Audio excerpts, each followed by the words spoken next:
Gonzales, Program Coordinator for Climate and Biomes, Fundación Avina. Great to have you with us here today. So you're focusing on adaptation and also in particular, of course, the adaptation in the Global South. How are these topics discussed here at COP29?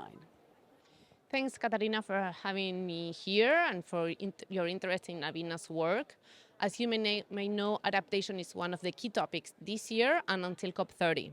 So what we are working on is to make sure that the local voices from the Global South in general, but also in particular from Latin America, participate and engage and are listened through the whole negotiating process of adaptation.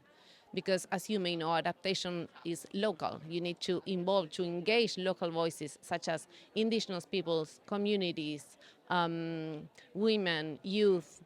If not, adaptation will not be effective enough. So Paz, how do we make sure that this financing, when it really comes into place, that it really reach the most vulnerable communities, the communities that really need and also deserve these finances the most? Negotiations are focused in two main topics this year, NCQC and global goal on adaptation. So both topics are also include finance for adaptation. So we are following those two topics, making sure that in the NCQC, finance for adaptation is also included and mainstream as well as for loss and damage, and that in the GCA negotiating process, we are pushing and asking for finance also be one of the main topics that is agreed. We need means for implementation if we want to really adaptation to move forward, and that's the key topic that we are asking for, to make sure that adaptation is well assured for adaptation in the Global South in general, but for Latin America also in particular. And not only finance needs to be secure, but that finance needs to reach the local communities. It should not be only for planning, for making processes of in the national level, but we need to move forward towards implementation.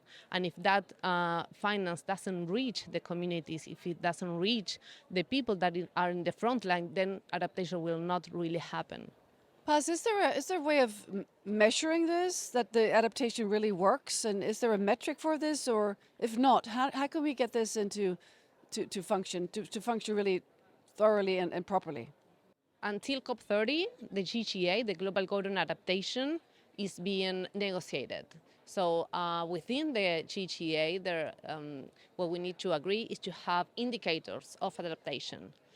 So it's really important that through this year, and until COP30, negotiators and experts really get to indicators that are useful, that are possible to implement for the countries, and that really show what's happening in the territory, because otherwise it will be useless and it will not really represent the reality and what's happening in the territories.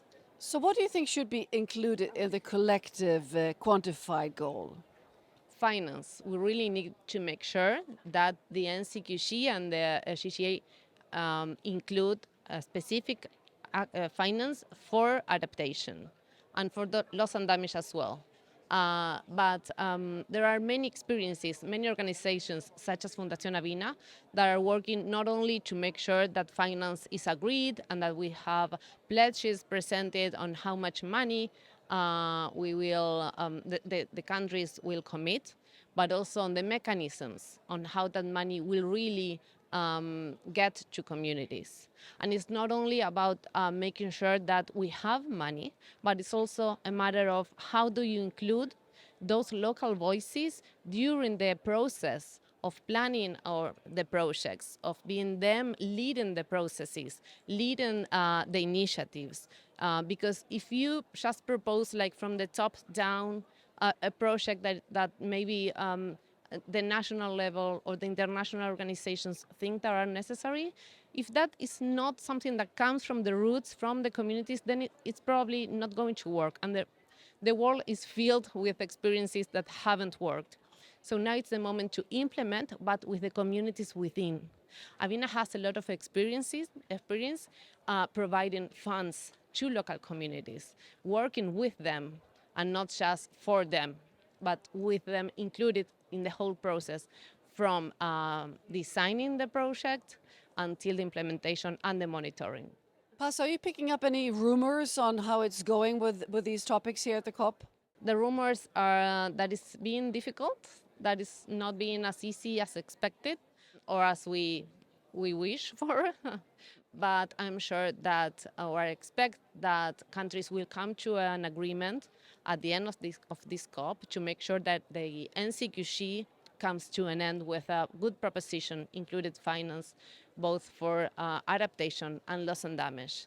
And that's our goal for this year. I'm also hearing some rumors and I'm listening to the process on GTA. I think that countries are moving forward with this process, getting to agreements on how to work during 2025, so that we are sure that for COP30 we can have an agreement on that topic too.